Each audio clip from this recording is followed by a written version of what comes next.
are not the only one. I will always be with you. You are not the only one. I will always be with you. 크리스찬 TV. 안녕하십니까 교수님. 반갑습니다. 예, 안녕하십니까. 일주일 잘 지내셨어요? 네, 제가 먼저 인사드리려고 그랬는데. 이거 아무나 하면 되죠. 먼저. 네, 저번 주에 어색했는데 오늘은 늘 본 분처럼 반갑습니다. 괜히 아바신 같아. 아니 익숙해지고 좋습니다. 그럼 좋죠 뭐. 네, 우리 방송이 이제 기독교 인문학 방송 아니겠습니까? 예. 이제 이번 코너는 동양고전 산책인데 기독교 안에 인문학이라고 하는 부분이 굉장히 터부시되고 있다. 늘 하는 이야기지만 그렇죠. 터부시되고 있고 인문학이 부족하기 때문에 사실은 현재 기독교가 이렇게 되고 있지 않은가라고 하는 문제의식을 많이 가지지 않습니까? 그렇죠. 인문학이라는 게 사실은 인간학이잖아요. 그렇죠. 그러니까 그리고 텍스트에 대한 공부도 해야 되고 네.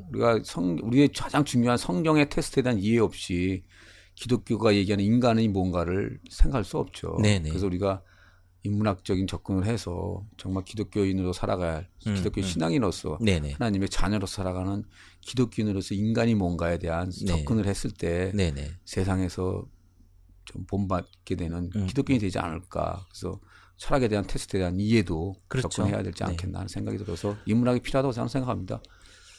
인문학이라고 하는 것이 궁극적으로는 사상, 생각 아닙니까? 생각. 그렇죠, 생각. 그러니까 기독교인으로 살아간다는 것도 우리가 하나님 앞에 늘 다가가고 기도하고 하는 거지만 세상을 살아가는 것은 고민하고 생각하는 거거든요. 그렇죠. 기독교인으로 우리가 어떻게 살아갈 것인가에 대한 철학적인 고찰. 이것이 동양 철학이든 서양 철학이든 어떤 팩트 속에서 늘 살아왔던 사람들의 이야기를 가지고 고민했던 걸 가지고 우리가 지금 삶 속에서 한번 풀어보자. 물론 이거 성경은 아니지만. 그렇죠.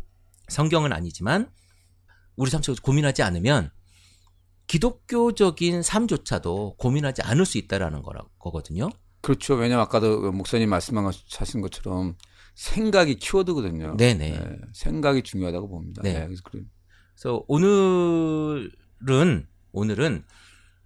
우리가 이제 동양고전 하면 중국이 메인이잖아요. 저번 주에 우리가 일본의 시각을 통해서 보다 보니 중국이 어떤 동양 철학의 메인으로 보여졌다라고 우리가 말을 했지 않습니까? 예. 중국이 이제 메인인데, 교수님이 이렇게 A4로 2장을 이렇게 빡빡하게 채워오셨어요.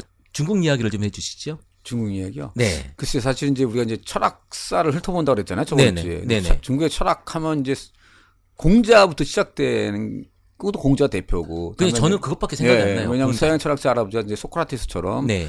유교에서 시작된 창시자 이제 공자부터 시작해야 되는데, 공자 시대 앞 시대가 분명히 있을 거 아니에요. 그죠? 공자는 춘추전국 시대 사람입니다. BC 이제 6세기 정도. 6세기. 예. 근데 그 앞에 보면은 중국에서 얘기하는 이제 태평 시대로서의 하운주 시대가 있어요. 그러니까 하나라. 처음 듣는 이야기들 하셔가지고. 근데 이 얘기 조금 하면은 네. 하나라, 은나라, 주나라가 있습니다. 그러면 하나라는 이제 하나라 되면 우리가 요순이란 말 들어보셨습니까? 요순 시대. 요순 시대는 아주 태평한 시대, 태평, 아주 좋은 시대를 그러니까 할 때 요순 시대라고 그러잖아요. 하운주 시대가 바로 그런 시대. 하나라 때 요순이 살았었는데 네. 그 태평 시대가 된 것처럼 하운주 하면 이제 태평 시대로 상징하는 건데 중국은 모든 사상이 복고입니다.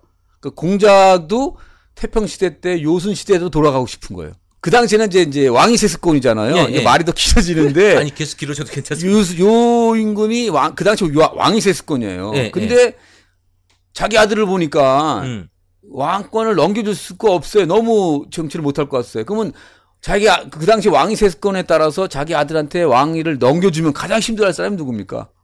백성이죠, 백성. 그렇죠. 그러니까 요 임금이 자기 아들한테 넘기지를 않아요. 넘겨줘야 되는데 왕위 세습권인데. 요 임금을 딱, 요라는 사람을 보니까 평민이에요. 장사도 잘해. 또 부모님을 효를 잘해요. 그러니까 아버지가 이제 앞도 안 보이시고, 새로운 엄마를, 뭐라 그럴까요? 계모죠, 계모. 근데도 그 계모나, 또 계모가 됐고 온 그 자기네 동부 다 효를 잘합니다. 어질게 사는 거죠. 사람이죠. 장사도 잘하고. 네. 그래서 이제 요 임금이 얘가 생각했구나 하고 자기 딸을 둘을 보냅니다. 시집을 보내요. 둘이나? 왜 둘을 보냈을까? 둘이 글쎄요, 왜 둘을 보냈을까요? 집에 딸이 많이 계세요? 저 딸이 있어요. 하나. 그러면 딸 하나에다도 부인 되신 분이 계시죠. 네네. 어디 여자 둘에 힘들지 않습니까? 힘들죠. 힘들죠. 근데 와이프가 둘입니다. 이거는 많이 힘들죠. 근데 수임금이 그 가정을 잘 다스려요. 실험을 하려고. 그렇죠. 시험을 하려고 딸 둘을 보낸 거네요. 너무나 가정을 잘 이꾸니까 왕위를 넘깁니다. 남자가 좀 힘들긴 했겠네요. 네. 그런 의미에서 이제 요순이 이제 그런 한나라 때 왕이죠. 그렇군요. 한나라 때 요임금과 그 순임금의 이야기. 그때. 그다음에 이제 한나라에서 은나라 내려갈 때 마지막 왕이 한나라의 폭군인 걸왕이에요. 이름이 걸이에요? 걸. 느낌도 안 좋아 보여요.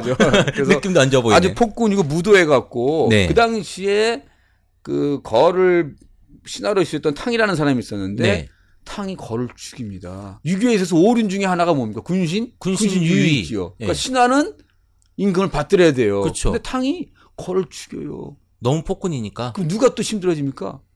그럼 백성이 또 힘들어지죠. 그렇죠. 탕은 자기가 왕권을 잡아쓰려고 하는 게 아니라 백성 때문에 폭군을 죽인 거예요.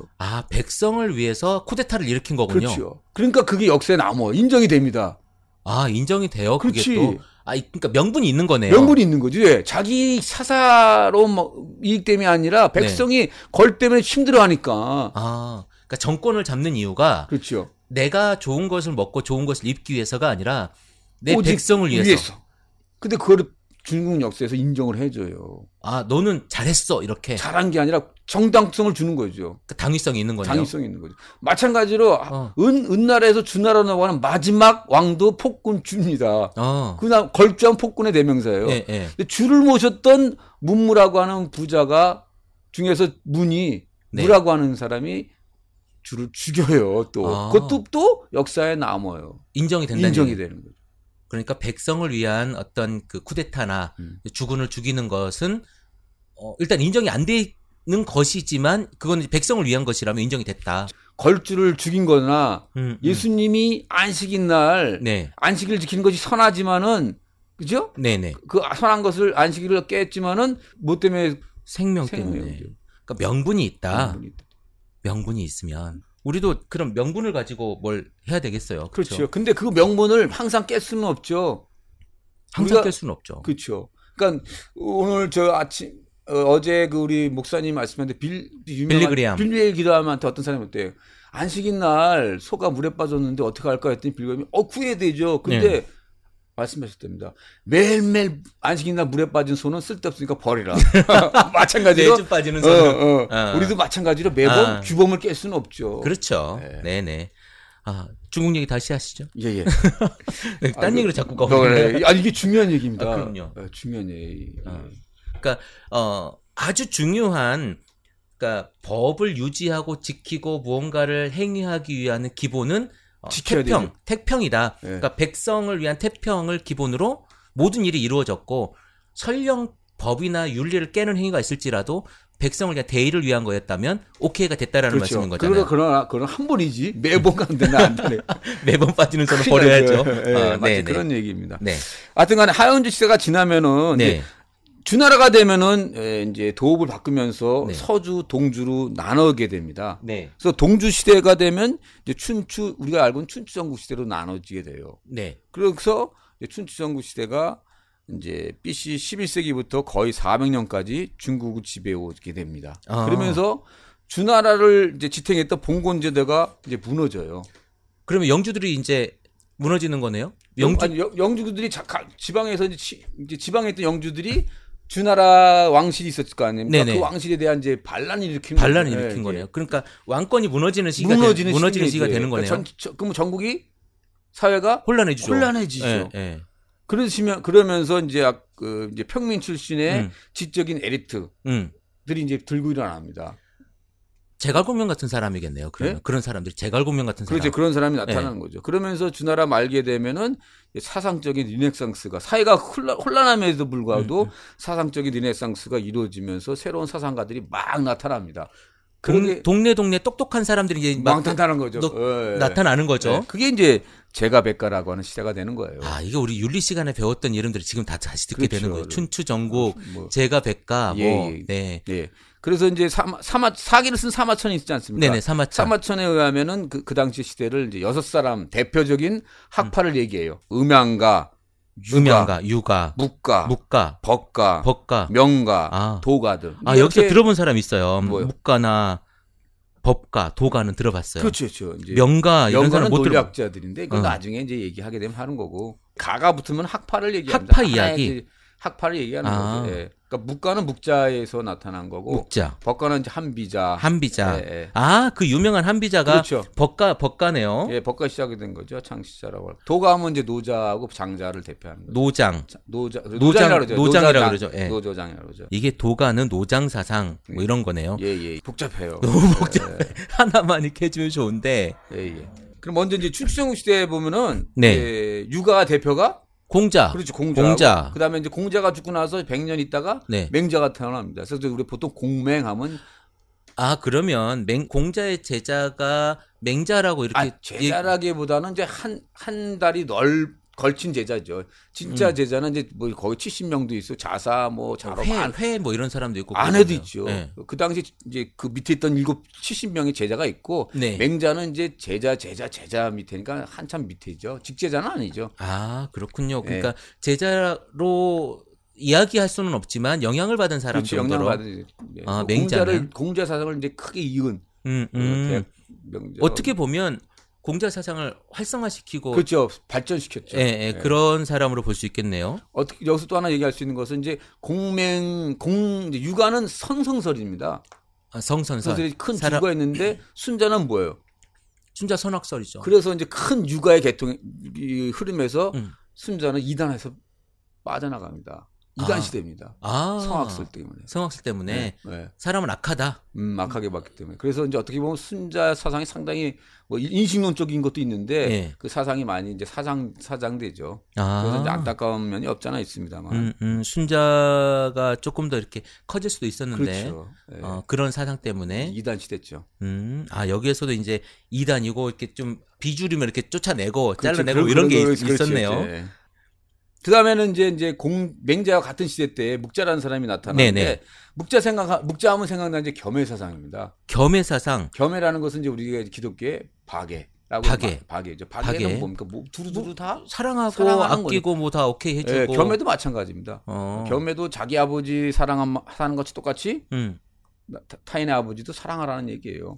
내 아버지를 사랑하는 것 같이 다른 사람도 사랑하라. 그러면 굉장한 공경을 다 베풀라는 얘기네요. 그렇죠. 네. 너무 좋은 얘기인데요. 너무 좋은 얘기인데. 근데 이 묵자는 그 당시에 이제 무사계급. 무사면은 사실은 그냥 그때 당시에 무사는 힘쓰는 사람이잖아요. 그렇죠. 어떻게 보면 지금은 이제 뭐 조폭은 아니지만 근데 왜 그런 얘기를 할 수 있냐면은 그 집단이 있어요. 근데 거자가 이제 그 한 집단의 최고예요. 그러니까 거자의 말이면 무조건 복종을 해야 돼요. 그 진나라에 거자 복동이라는 사람이 있었는데 복동이 그 사람이 외아들이 있었어요. 근데 이제 진나라의 그 해왕이 그 복돈의 거자는 이제 우두머리잖아요. 우두머리 외아들이 죽어야 할 일을 했어요. 처형을 당해야 되는데 해왕이 복돈한테 얘기합니다. 야, 네 외아들인데 죽을 수 없는 상황인데 어떻게 죽일 수 있느냐. 그 얘기 듣고 나서 그 거자가 뭐라 했을 것 같아요? 죽이지 않았을까요? 죽이라고 그래요. 죽여요. 죽여야 될 일을 했는데 네가 지금 여기에서 권력을 잡고 있으니 외아들이고 내가 살릴 수 있는데 왕이니까. 근데 그 거자인 복돈이 그냥 의리 있게 법을 지키는 차원에서 죽이는군요.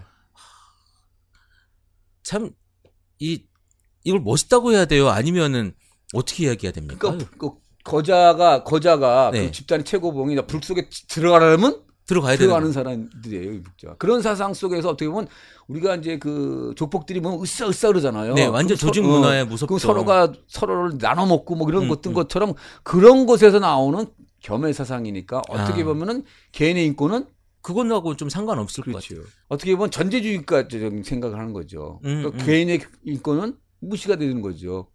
전체주의 입장에서. 네네. 그런 의미에서는 그러네. 우리가 얘기하는 기독교에서는 박애와 또 다른 개념이네요. 그러니까 그러니까 사랑이라고 하는 큰 틀에는 비슷할 수 있는데 기독교의 사랑과 네. 여기서 말하는 사랑은 또 다른 조금 거네요. 또 다른 거죠. 그러니까 네. 어떻게 감히 기독교의 박애와 겸해 사상과 비교하려면은 조금은 무리가 있지 않는가 생각합니다. 그렇게 비교할 수는 없을 것 같아요. 태생이 다르니까. 네네. 여기서 또 하나 얘기할 수는 유교는 어떨까요? 그러면 겸해 사상과. 유교는 조금 더 훨씬 더 폭이 좀 높으면서 더 넓을 것 같은데요. 아니에요. 아닌가요? 유교는 차별입니다. 차별이에요? 네. 아, 그래요? 아버지의 사랑은 내 아버지를 사랑하고 나서 점점 넓혀가는 겁니다. 어느 쪽이 기독교적인 것 같아요? 글쎄요. 기독교적이다라고 표현 안 오는데. 왜냐면 계명의 10계명의 4번째가 너의 부모를 공경하잖아요. 네네, 나의 맞아요. 부모를 공경하고 나서 타인에 대한 아버지를 사랑할 수 있는 거지 처음부터 시작하지 않잖아요. 그 사랑의 시발점은 어디입니까? 아, 사랑의 시발점? 가정이죠. 가정이죠. 네. 그렇죠. 기독교도 네. 마찬가지예요. 유교도 마찬가지예요. 유교도 가정에서 시작해서 사회로 국가로 나가는 거예요. 수신제가 후치국 평천하 뭐 이런 이야기 그런 하는 것처럼 시작 발점이 여기 가정부터 시작하는 가정부터. 네. 그러니까 내가 내 부모를 사랑하지 못하는데 그렇죠. 내가 어떻게 이웃을 사랑할 수 그렇죠. 있겠느냐? 그렇죠. 그리고 내 더 모르는 백성들을 내가 어떻게 더 사랑할 수 있겠느냐 이런 그렇죠. 얘기인가요? 예. 아, 유교의 사랑의 개념, 인의 개념 이런 건가요? 그렇죠. 효의 개념. 그렇죠. 그럼 어떻게 기독교랑 어느 쪽이 더 가까울 것 같아요? 글쎄요. 한 번도 생각해 본 적이 없어가지고. 왜냐하면 유교도 네. 이런 말이에요. 친친, 안민, 애물이란 말이 있어요. 친친은 네. 지아비를 가깝게 효도하고 네. 안민은 백성을 평안하게 하고. 그리고 나서는 애물, 모든 사물을 사랑하는 거예요. 아, 이게 폭이 점점 넓어져 가네요. 그렇죠. 나에서부터 이렇게 그렇죠. 넓혀져 가는. 마지막에는 애물이에요, 애물. 모든 걸 사랑해야 돼요. 모든 사물을. 네. 그러면 동물도 사랑해야 되고. 그렇죠. 그게 이제 어떻게 보면 불교는 불교가 또한 자비죠, 자비. 자비. 네, 자비. 그런 것까지. 그럴 수도 있죠. 네, 그런 생각 갑자기 딱 드네요. 그래. 불교하고는 달라요. 불교하고는 불교하고는 뭐 또 아까 달라요. 말씀하신 동물도 사랑한다고 해서 네. 먹지 마. 그런 건 아니고. 그런 건 아니고. 오해가 있으면 안 돼. 폭 넓게. 폭넓게. 폭 넓게 사랑이 모든 사물을 사랑할 수 가정에서 있는. 사회에서 세계로 나간다고 하는 개념이 있죠. 그런 의미에서 네. 이제 묵자에 차별 없는 것은 이제 차별애가 있다는 거죠. 저는 새롭게 들으면서 너무 재밌습니다 지금. 그래요. 네, 지적 호기심을 지금 계속 자극하고 제대로 있는 것 같아요. 제가 설명하고 있는지 긴장하고 있었고 이거 뭐. 네. 사실 잘 모르는 것도 있어요. 근데 안 물어보는 거예요, 교수님. 네. 그다음에 이제 그 한비자는 이제 순자의 문화생이었으니까는 결국은 인간을 악하다. 철저히 아까 법가를 세운 사람이 한비자라고 말씀하셨잖아요. 그러니까 철저하게 이제 인간은 이기적 동물로 보는 겁니다. 네. 그러니까 우리가 부모와 자식 관계에 있어도 우리가 아들을 낳았을 때 부모가 반가하고 딸을 낳으려면 죽일지도 모른다. 뭐 이런 얘기를 합니다. 네. 근데 아들과 딸은 다 같이 어머니 자궁에서 나왔어요. 네. 그런데도 아들 때는 기쁨을 따르고 딸일 때는 죽음이 따른다는 것은 어찌했을까? 이제 여기 이제 읽어드리면은 네. 부모는 나중에 편한 것을 생각하고 장기적인 이익을 생각하기 때문에 아들을 낳으면은 기뻐한다고 얘기하는 거죠. 그러니까 철저하게 인간은 이기적 동물이라고 생각하는 게 아들은 쓸모가 있다. 그런 의미에서 한비자는 순자결의 이제 성악설 계통이고 철저한 인간은 이기적 동물로 보면서 사실은 어쩌면 이 사람 한비자의 이야기가 훨씬 더 기독교적인 성향일 수 있겠네요. 그렇습니까? 아니 악한 상태. 인간은 악하잖아요. 일단 악한 상태이고 우리는 죄인이기 때문에. 그렇죠. 우리 죄인이기 때문에. 그러니까 우리 이런 얘기 하잖아요. 죄인이어서 죄를 짓느냐, 아니면 죄를 지어서 죄인이냐. 우리 기독교적인 입장은 죄인이기 때문에 죄를 짓는다라는 거거든요. 그렇죠. 인간은 악하다. 인간은 타락했고, 그래서 죄를 짓는 거고, 지금 한비자의 이야기도 인간이 악하다. 그렇죠. 철저하게. 그래서 지금 아들만 선호하는 이유도 내가 필요하기 때문에. 얘네는 돈이 되는 거야. 맞아요. 얘네는 돈이 되니까. 편히 살고. 얘 아들 많이 나면 여기 일도 많이 하고, 그렇죠. 농사 짓고 나한테 봉양할 게 많으니까. 지금 그런 얘기 하는 거 아니겠습니까? 그렇죠. 그런 얘기 하는 거예요. 네네. 가장 이제 중요한 것은 이제 군주의 세력이에요. 군주의 세력. 힘든다. 그러니까는 유교는 성인이 정치해야 된다잖아요. 네네, 그렇죠. 그런 의미에서 한비자는 군주의 힘만 있으면은 누구나도 정치가 할 수 있으니까 성인 군자가 아니어도 정치해도 좀 무식한데요? 그렇죠. 그렇게 나가는 거지. 어떤 의미에서는. 아까 그 걸 생각이 나는데, 걸. 걸이 폭군이라도 네, 세력이 있어서 잘만 다스리면 될 수 있다. 네. 그렇게까지 갈 수 있겠죠. 뭐 우리나라 이성계도 그렇지 않았습니까? 그렇죠. 완전 저 이북에 있는 예. 군인이었죠. 내려와가지고 쿠데타해서 어쨌든 뭐 다스렸잖아요. 그러니까 상과 벌 갖고 다 이렇게 예, 해오면 되는다. 그런 거죠. 그러니까 꼭 인이나 꼭 어질지 않아도 그렇죠. 잘 그 균형을 잡아서 다스리기만 하면 그렇죠. 참모 잘 쓰면 그렇죠. 되지 않겠는가 뭐 이런 얘기를 하는 그렇죠. 거겠죠. 세 가지 조건이 하나는 군주의 막강한 권력. 네. 그다음에 이제 신하가 어떤 생각을 하고 있나는 그 심술술. 네. 그걸 잘 알아야 되는 거. 그다음에 또 하나는 교수님 뭐라고요? 술. 심술술. 그러니까 심술술이라 잘합니다. 그 신하가 어떤 생각을 갖고 있는가를 잘 알고 있는 술수. 관심법 아니에요? 관심법. 술수죠, 술수. 네, 네. 그거 하고 또 하나는 법. 그 세 가지가 있으면 이제 되는 거죠. 그러면 신하가 어떤 생각을 하고 잘 알아야 되는 이 명철함도 있어야 되겠네요. 명철함이 있는 거죠. 네, 네. 그 어떤 경험도 많아야 될 거고. 네. 네.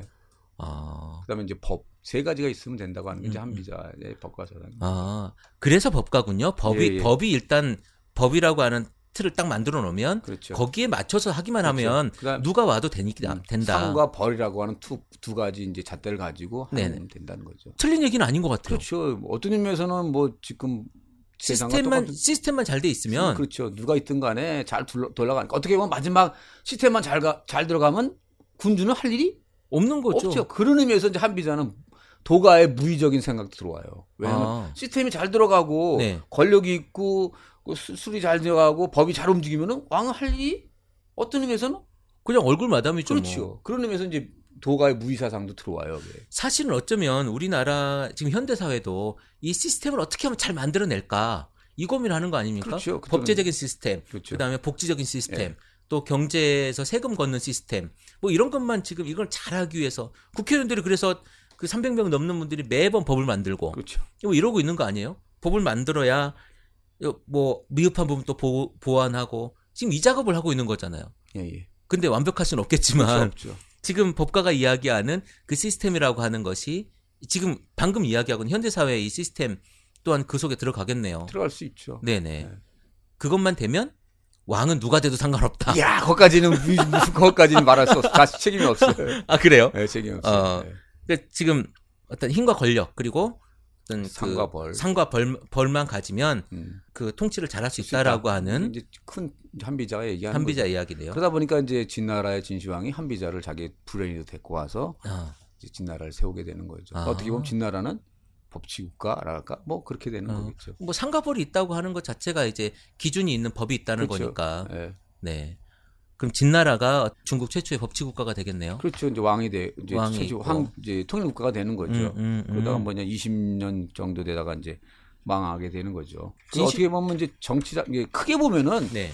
유교의 덕치, 그다음에 이제 봉건 제도가 무너지면은 덕치가 안 될 거 아니에요. 그렇죠. 봉건 제도가 무너지니까. 네네. 그러다가 바로 법이라는 건 구속력이 있잖아요. 네. 구속력이 가기 전에 좀 구속력이 약한 예라고 하는 게 있잖아요. 그래서 네네. 이제 공자 맹자로 하는 지향했던 덕치와 그다음에 순자의 예치, 그다음에 법가의 법치. 그러면서 진나라로 넘어가는 거죠, 흐름이. 점점 사회적인 시스템이 만들어져 가네요. 그렇죠. 그러니까 정적인 어떤 이런 통치나 이런 그 바람에서 뭐랄까 제도적이고 사회 시스템이 구체화되어가는 그렇죠. 그렇게 되어가는 거예요. 사상도 발전되고 진나라가 되면서 진시황제 유명한 분서경이라는 게 나타나면서 유학 경전이 다 없어지는 거잖아요. 대부분이. 근데 왜 경전을 없앴어요? 분서경을 왜 한 걸까요? 그러니까 그 사상에 대한 진나라 법과에 대한 그러니까 기본적인 사상이 이제 아니라는 거죠. 자신의 입장에서도. 그 전에 있었던 이런 예라든가 이런 덕치라든가 거기에서 남겨진 것들이 다 필요 없고 상과 벌로 그렇죠. 딱 이렇게 정할 수 있고 이것만 보면 되는데 왜 자꾸 다른 걸로 사회를 혼란시키냐. 뭐 그런 식이 되겠죠. 네네. 그러다가 진나라가 되면서 20년 남짓해서 망한 게 이제 한나라가 됩니다. 한나라가 되면서 한무제가 나타나면서 이제 유교를 부흥시키고 싶은 마음이 있어요. 유교를. 네. 근데 진나라 때 다 거의 없어졌잖아요. 네, 그렇죠. 그러니까 다시 이제 경전을 복원하면서 이제 한무제가 유교를 국교화합니다.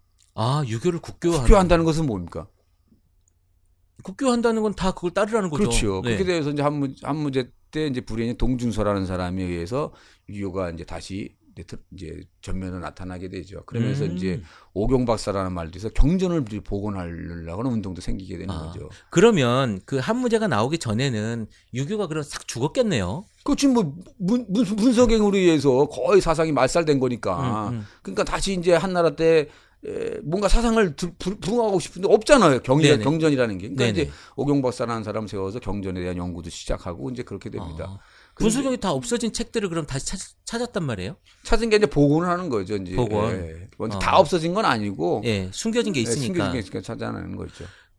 제가 그 공자라고 하는 영화가 있어요. 그 영화를 보니까 그때만 해도 종이가 없어서 대나무에다가 이렇게 대나무 발처럼 돼 있다가 이렇게 했더라고요. 그래서 이제 공자가 뭐 주역을 뭐 읽어서 그게 다 헐었다는 얘기도 있고 막 그렇지 않습니까? 그렇죠. 그러면 그것들이 그 오랜 시간 동안 또 보존되기 어려웠을 거고. 사실은 공자가 직접 기록하거나 이러지는 않았을 거 아닙니까? 그 논어도 이제 결국 제자들에 대한 대화록이죠. 대화록이고. 그러니까 그런 것들을 다 집대성에서 다시 부활을 시킨 거네요. 그렇죠. 부활하게 되는 거죠. 다시 부활을 시켜서 나라의 어떤 정책으로 정치적인 이념으로 또 삼게 되는 거네 한무제가. 네. 그러면서 이제 뭐 이제 국교화되면서 이제 그 한나라 때부터 수나라까지 거의 이제 670년까지 수나라 가지 않습니까? 그때부터 수많은 나라들이 나타나는데 이제 거기에서 보면은 이제 유교가 대표하는 역정이라는 게 있지 않습니까? 그게 이제 도가랑 대표하는 노장 사상과 융합되거나 또는 노자를 시절로 하는 도교가 등장하거나 또는 도가 불가가 얘기한 진여랑 해석되는 등 사전에 퓨전 현상이 나타납니다. 그러니까 중간중간에 유교가 이렇게 다시 부활하면서 오리지널 그 유교만 이렇게 탁 부활한 게 아니고 옆에 중간에 잡것들이 끼는 거네. 잡거라 그쵸 이제 유교 입장의 잡거죠. 유교 입장에서 도가가 불교 종교화돼서 도교도 나타나고 수나라 때 이제 불교가 들어오면서 이제 퓨전이 되는 거예요. 유교에서 얘기하는 그 도의 개념이 노자가 얘기하는 개념하고 이제 짬뽕이 된다든가 아까 얘기한 것처럼 도가의 도가 불교의 진여라는 개념하고 같이 해석이 된다든가 해서 이제 퓨전 현상이 나타나는 거죠. 그러니까 진짜 그러니까 공명시대 때를 원시유교라고 하는데 그 원시유교의 냄새가 색깔이 퇴색되거나 좀 그렇게 되는 거죠. 그러니까 다시 어떤 그 시스템화 되면서 다시 제대로 부활하고 그 완성되는 시기라고 본다면 완성시키면서 다른 것들이 계속 가미되는 거네요. 그렇죠. 이제 완성되려고 하는 움직임이 있었다는 거죠. 그러니까 철학화되는 거죠. 그러니까요. 음양이라고 하는 개념도 이제 그때 들어옵니다. 한나라 때. 그러면 유교 때는 음양이라는 거 이런 게 없었나요? 그 공자 당시 음양이라는 개념이 없죠. 아까 이제 춘추전국 시대 때 음양가가 있었다 그러잖아요. 그러니까 음양가가 들어오면서 인간의 오장육부라든가 이런 것들은 이제 음양오양으로 다 설명하는 것들 그런 것들이 이제 한나라 때 나타나면서 유교가 조금은 이제 형이상학화되는 우주론이 나타나는 시작이 이제 한나라 때가 되는 거죠. 한나라 때 어떻게 보면 그 굉장히 부흥기였네요. 이런 유교의 부흥기. 그렇죠. 형이상학화 우주론이 나타나는 건데 그런 반면에 퓨전 현상이 나타나는 거죠. 다른 것들도 같이 나타나면서 다시 섞이게 되고. 그러면 지금의 우리가 알고 있는 유교 또는 그 한나라 때 만들어졌던 부흥되어지는 그때의 모습으로는 오리지널 유교는 이제는 없어졌다라고 보면 되겠네요. 없어졌다고 하기는 없지만은 진짜 그 오리지널 원시 유교가 지향하는 것들은 조금은 이제 퇴색되어가는 모습이 있었죠. 이론화되는 작업이 있어서 한유도 한나라 때부터 시작되는 그 유교의 그 한 건 이론화되는 거지 완전 사상이 퇴색된 건 아니고 이론화되면서 해석이 이제 이렇게 되는 거죠.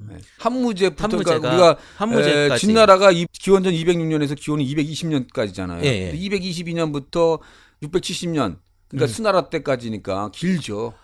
그럼 근 800년. 그렇죠. 그 한나라가 다 아니지만 한나라 때부터 수나라까지 안에 뭐 후한 남북조 시대가 막 있잖아요. 그 시대 안에 불교도 들어오고 도교도 발달되면서 유교가 큰 600, 800년 동안에 이제 퓨전 현상이 나타나면서 이제 뒤섞이는 거죠. 사실 어떻게 보면 거기에서 그 핵심만 가져다가 만들어가는 작업이었을 수도 있었다는 생각이 드네요. 그렇죠. 다 타버리고 또 그 몇백 년간에 또 없어졌을 수도 있고. 그렇죠. 퇴색되고 섞이고 이랬을 거 아닙니까? 그렇죠. 우리나라 기독교는 100년 만에 지금 다 섞였는데.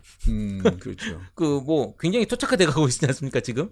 다 섞였는데 여기도 마찬가지로 더 그랬지 않았을까? 이런 생각이 들고 그러다 보면은 유교의 입장에서는 어떡해요? 그리고 퇴소되고 이런 좀 새로운 퓨전 현상이 나타나면은 기분 나쁘겠죠. 기분 나쁘고 네. 뭔가 자기네 그러니까 왜냐면 유교가 다른 것이 들어와서 형이상학화되고 철학화되는 거잖아요. 네네 그렇죠. 그러려면 유교 입장에서는 이거 뭐야? 하는 입장이 생기잖아요. 그래서 그쵸. 당나라 말에 한유와 이고라는 사람이 나타나서 네. 아니다. 유교의 오리지널 경전안을 가지고 유교를 뭔가 철학하고 형이상화하자는 사람이 나타납니다. 근데 그 책이 없어졌는데요? 그 책이 없어졌지만 이제 얘기라든가 그런 책들이 있었을 거 아니에요. 또 책들이 이제 남아있는 책이 있었으니까. 그래서 유교 얘기 우리가 보통 이제 대학 중령이라는 책이 있었어요. 네네, 하나의 책이라고 생각하잖아요. 네. 사실 그건 책이 아니었었고요. 얘기라고 하는 책의 한 챕터였었어요. 그러니까 무슨 편 해가지고 나온. 예. 그래서 얘기에 있는 대학과 중령이라는 것을 끄집어내고, 그다음에 역경을 가지고 와서 이제 유교를 형이상학화하는 작업을 나타납니다. 당나라 말에. 아주 오랜 시간 흘러서네요. 그렇죠. 그러면. 그러면서 이제 유교가 조금은 형이상학화 되지만 거기에도 아직도 한유라는 사람과 이고라고 하는 사람이 쓴 책에는 아직도 불교 냄새가 나는 거예요. 그래서 이제 송나라가 되면서 네네. 이제 그 작업을 완전히 형이상학화하는 작업을 하게 되면서 북송시대 때 5사람이 나타납니다. 북송시대 때 5사람. 북송오자라고 그래서 네네. 뭐 주돈이라는 사람, 장제, 정의, 정호, 송이라는 사람이 나타나서 처음 듣는 사람이죠. 처음 듣는 사람들입니다. 그런 사람들에 의해서 유교가 새롭게 해석화됩니다. 그것을 해서 그때부터 신유학이라고 그래요. 그러면 유교가 퓨전되어져 있었다가 한무제 때 퓨전되어졌다가 다시 한무제 때도 계속이죠. 네네 계속 퓨전되어진 것을 가지고 다시 우리 새로운 걸 새로 제대로 해보자 유교를 제대로 형이상학화하자. 네네 그래가지고 하다가 이제는 이제 집대성된 그 5사람에 의해서 제대로 이제 형이상학화가 되어지는 과정이 있다가 네. 이제 북송시대 때 나타났던 사람들 이제 주돈이의 태극이라는 개념, 정이라는 사람이 이리의 개념, 장제의 기의 개념을 가지고 이제 그건 들어본 거야. 태을 기 이런 거. 그렇죠. 그래서 남성 시대 때 주의라고 하는 사람이 나타나서 그런 사람들의 사상을 가지고 집대성하게 됩니다. 그래서 유교를 형이상학하는 거, 완전히 철학하는 거. 그래서 나타나는 게 주자학이에요. 주자학 교수님의 전공. 예. 주자학 주자학 나왔네요 이제. 그러니까 주의에 의해서 이제 집대성되는 거예요. 주자학을 만듭니다. 아주 오랜 기간 동안 이게 한 번에 딱 해가지고 몇백 년, 100년, 200년에 만들어진 게 아니라 그렇죠. 정말 수천 년에 거쳐서 만들어진 학문 주자학. 제가 여쭤본 게 그거였어요. 네. 공자가 죽은 뒤에 몇백 년이 지나서 한무제가 나왔느냐.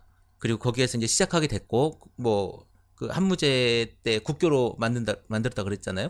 거기서부터 이제 다시 주자학이 나오기까지 오랜 시간 동안 만들어지고 진나라 때 분서경이 때 이게 해체됐다고 봐야 되겠죠. 해체되었다가 다시 뭉치고 다시 이제 집대성되고 이 과정을 거친 거 아닙니까? 하나의 어쩌면 한 사람의 사상이 그렇게 오랜 시간 동안 만들어진 것이 지금의 유교로 우리가 보고 있고 듣고 있는 거다라고 말씀하시는 거죠. 그러면 우리가 지금 주류로 유교라고 딱 하면 주자학입니까? 아니죠. 진짜 주자학 조선시대 때 이제 주자학을 얘기하잖아요. 근데 유교하면은 공맹이죠. 일단 그 공맹의 원시 유교가 주자학은 그 공맹의 사상을 형이상학한 거죠. 철학한 거죠. 이론한 거죠. 논어라고 하는 게 있어요. 네네. 논어에 원래 원문이 있을 거 아니에요. 원문이 그 있죠. 원문에 대한 주작이 나름대로 해석을 가한 게 주작이라고 할 수 있어요. 그러면 해석이네요, 해석. 해석이죠, 어떻게 보면은. 공맹에 대한 해석. 공맹에 대한 해석. 해석을 하고, 그런 이제 삶의 실천으로 좀 만들어내기도 하고, 일원화하고 하는 거 설명하는 거죠. 네네. 그 개념을 또 철학화하고, 그런 거죠. 거기까지 지금 온 거네요. 네. 멀리 왔습니다, 지금. 멀리 왔죠.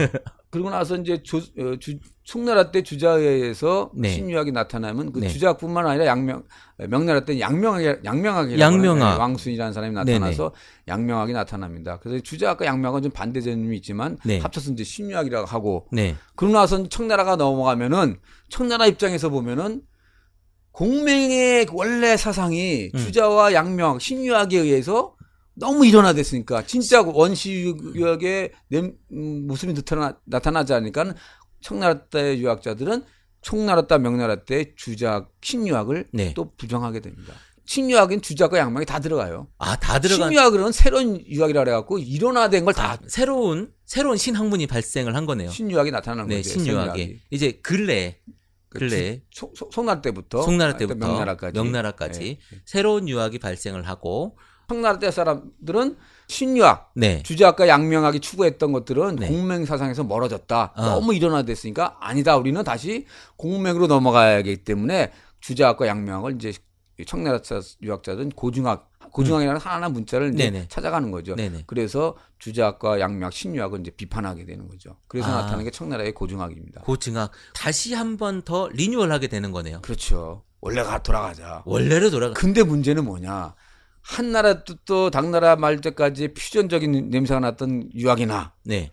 신유학으로서 나타난 송나라 때 명나라 때 주작이나 양명학이나 네. 청나라 때 주작과 양명학, 신유학을 비판했던 고중학이나 네. 다들 네. 공자 맹제로 돌아가자는 얘기예요, 결국은. 아, 다 공자 맹자로 돌아가자고 하는 이야기인데 니네 아니야. 이거야라고 자꾸 이야기하고 그렇죠. 있는 거네요. 아, 그래서 지금 우리가 보고 있는 것은 거기에서 맥을 따온다면 우리는 조선시대 때 주자하고 양명학이 우리나라 조선시대에 있지 않았습니까?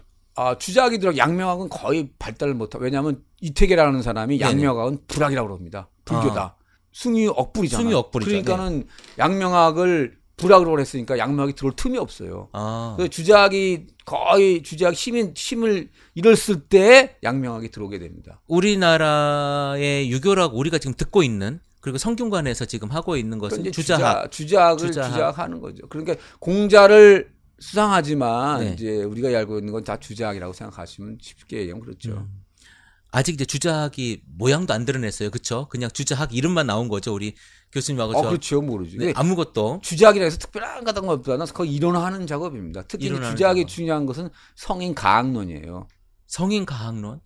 아, 너무 어려워. 공부해서 성인이 이룰 수 있다고 하는 게 표창되는 거예요. 아, 공부해서 성인이 될 수 있다. 내가 뭐 어떤 훈련 이런 거 수양을 하게 되면 최고의 인격자인 서양이 되고 성인이 될 수 있다는 것을 가지고 이제 공부하는 거죠. 제가 언뜻 딱 들으면 불교 같은 느낌이 딱 드는 게 불교는 내가 수양해서 부처님이 되는 거죠. 그래서 주자학이 불교의 특유의 불교가 있습니다. 선정이 있거든요. 선정의 영향을 많이 받아요. 아, 그래요? 이게 맥이 또 같은 사람은 또 이제 초록은 동색이라고 같이 이렇게 맥이 같은 것끼리 선정도 이제 그런 불교의 영향, 이제 중국화된 중국의 불교인데 선정해 가지고 여러 가지 이론들 많이 영향을 받죠. 이거 제가 지금 교수님하고 우리가 벌써 40분 넘게 하고 있거든요. 금방 한 것 같지만 40분 지났죠. 그래요? 네, 제가 오래 갈 거라 그랬죠. 네. 40분 넘게 지금 45분 녹음하고 있는데 안 쓰던 머리를 막 쓰려고 하니까. 아닙니다. 지가 저의 책임이 많습니다. 이거 긴장하고 버벅거리고 그냥. 네, 이제 이거는 어쩌면 오늘 제가 교수님한테 중국 이야기를 한번 쭉 훑어주십시오. 짧지만 휙 훑어주십시오 말씀드렸던 게 뭐 다른 분들은 어떨지 모르겠어요. 근데 제가 잘 몰라서 맥을 못 잡을 것 같아서 말씀을 드렸던 거고 이거는 사실은 교수님이 생각하고 있던 맨 처음 커리큘럼에 없었던 이야기잖아요. 그렇죠. 네, 없었던 이야기인데 제가 부탁을 드렸고요. 이제 다음 주에는 뭐 사서상경 하나요? 그렇죠. 이제 사설 하기 시작하는데 이제 노노 얘기를 조금 하고 싶어요. 논어에서 이제 좋은 구절 갖고 와서 이제 해석을 하면서 우리들에게 뭐 도움이 될 수 있는 것들을 음미하면서. 그럼 책 소개 하시겠네요. 책 소개. 일단 책 소개 한번 하고. 책 속에 논어가 뭔가, 논어가 뭔가, 공자의 뭐 태생도 조금 얘기할 수 있고 그러면서 시작할 수 있겠죠. 네. 그러면 근데 마지막으로 이걸 한번 조금 훑어 얘기하면 안 되나? 말씀하세요. 그러니까 크게 얘기하면 하운지 시대가 지나서 춘추전국 시대가 있었다. 그때 많은 사상가가 나왔던데 제자백가가 나왔던데 유가를 대표하는 공맹이 있었고 순자도 있었지만 순자는 성악설 때문에 이단화돼서 잘리고 없어졌고 음양가도 있었고 겸해사상을 얘기한 묵가도 있었고 법가사상의 한비자 그다음에 이제 우리가 지금 얘기한 논리학을 이루어 얘기했으면 명가도 있었다. 그런 사람들이 있었다가 진나라 때 이제 봉건세다가 무너지면서 춘추전국에서도 이제 슬슬 쇠퇴하면서 말에 한비자에 의한 법가사상이 나타나면서 진나라가 넘어가면서 진나라는 이제 법가를 받아들여 한비자를 불행을 해서 법가를 중심으로 한 진시황제가 이랬다 한 20년 정도 있다가 네. 진나라가 망하면서 다시 한나라가 이어서 네. 한무제가 나타나서 네. 유교를 국가하면서 유교를 뭔가 부흥하고 싶은 마음이 있었다. 통치도 해보고. 통치도 했고. 네. 그러면서 이제 유교를 부흥시키려고 했다 보니까는 또 이제 한나라 때부터 당나라까지 한 600년, 800년 가까이 네. 불교도 들어오고 네. 노자가 신격화돼서 도교도 되고 네. 그러면서 유교의 역경이라는 경전에 나타나는 사상이 도가적인 사상으로 해석되기도 하고 도가가 얘기하는 도의 개념이 불교의 진여의 개념으로 돼서 해석되는 좀 퓨전의 현상이 나타났는데 네네. 그 상황에서도 유교도 퓨전 유학이 나타났다. 그러다 보니까는 유가 입장에서는 야 이거 뭐야? 유교는 뭐야 이거? 퓨전이야? 네. 오리지널을 가지고 형이상학하겠다 네. 하는 생각이 나다 보니까 유교의 경전 중에 있어서 가꿔야 되니까 그러다 보니까 이 얘기라고 하는 경전에서 네. 한 챕터였던 대학과 중용을 가지고 또 오리지널 역경을 가지고 형이상학하는 작업이 있었는데 그 속에서도 뭔가 모자라요. 네. 불교 냄새도 나니까 이제 송나라가 나가면서 송나라는 이제 북송과 남송 나눠집니다. 예. 북송 시대 때 5사람이 나타나서 뭐 태극 얘기, 긴 얘기, 리 얘기가 나타난단 말이죠. 그러다가 그것도 산발적이 나타났는데 남성 때 주자라는 사람이 나타나서 네. 태극과 리와 기를 가지고 형이상학하에서 집대성한 게 주자학이다. 네. 그다음에 주자학이 나타났는데 그 이후에 양명학이 나타나서 명나라 때 이제 유교를 또 나름대로 형이상학하는데 그 주자학과 양명학을 다 신유학이라고 한다. 주자학과 양명학 신유학이라고 한다. 한속으로 집어넣죠. 네. 근데 주자학은 원나라 때 되면서 이제 과거 시험이 필수 되면서 그것이 이제 고려 말에 들어오죠. 어쨌든 간에 그러다가 이제 청나라가 되면서 청나라에서 유학자들이 보면 신유학은 유학이 아니야. 공자의 냄새가 안 나. 그래서 다시 공자로 돌아가자고 해서 이제 고중학 하나하나 문자를 따지는 학문이 나타났다. 그러나 시대마다 다 유학의 냄새는 틀렸지만 색깔 틀렸지만 결국은 공자로 돌아가자였다. 오리지널로 회귀하자. 종교개혁 있을 때 성경으로 돌아가자 이야기했던 것처럼 너무 퓨전돼 있어. 오리지널로 가야 돼. 네. 옛날의 공맹으로 가야 돼. 라고 자꾸 이야기하고 있었던 앞으로도 계속 이야기하겠죠. 그렇죠. 조선시대 이후에 꾸준하게 뿌리박고 있던 종교로 느껴지진 않지만 삶으로 우리에게 영향을 미쳐주고 있는 거기 때문에 왜냐하면 왜 이제 상인 정신이 있잖아요. 유교의 네. 상도. 네. 겸손하고 신뢰하고 네. 그런 것들이죠.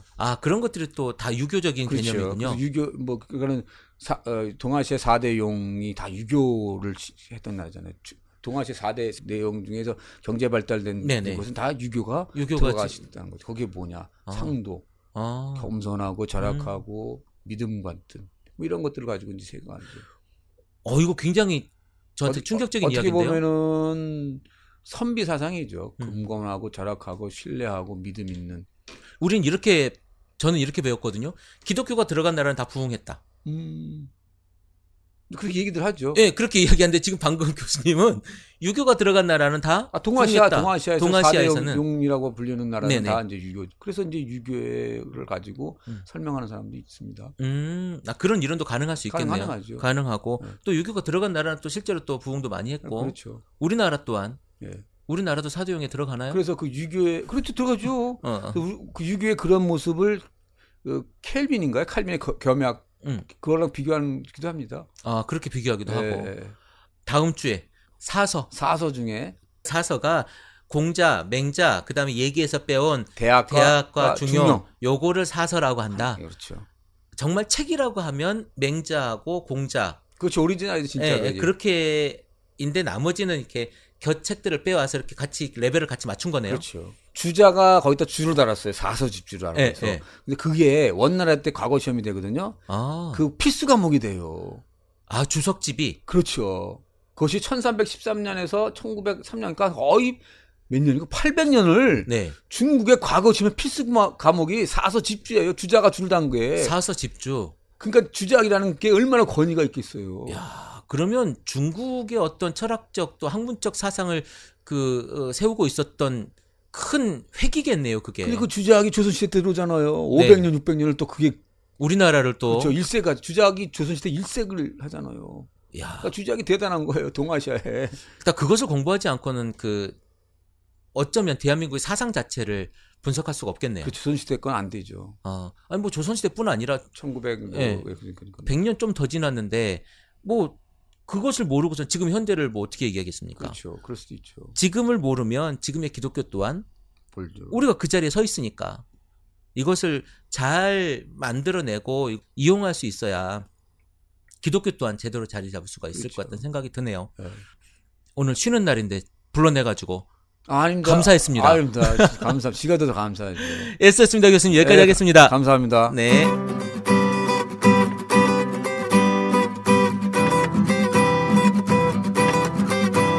You are not the only one. I will always be with you. You are not the only one.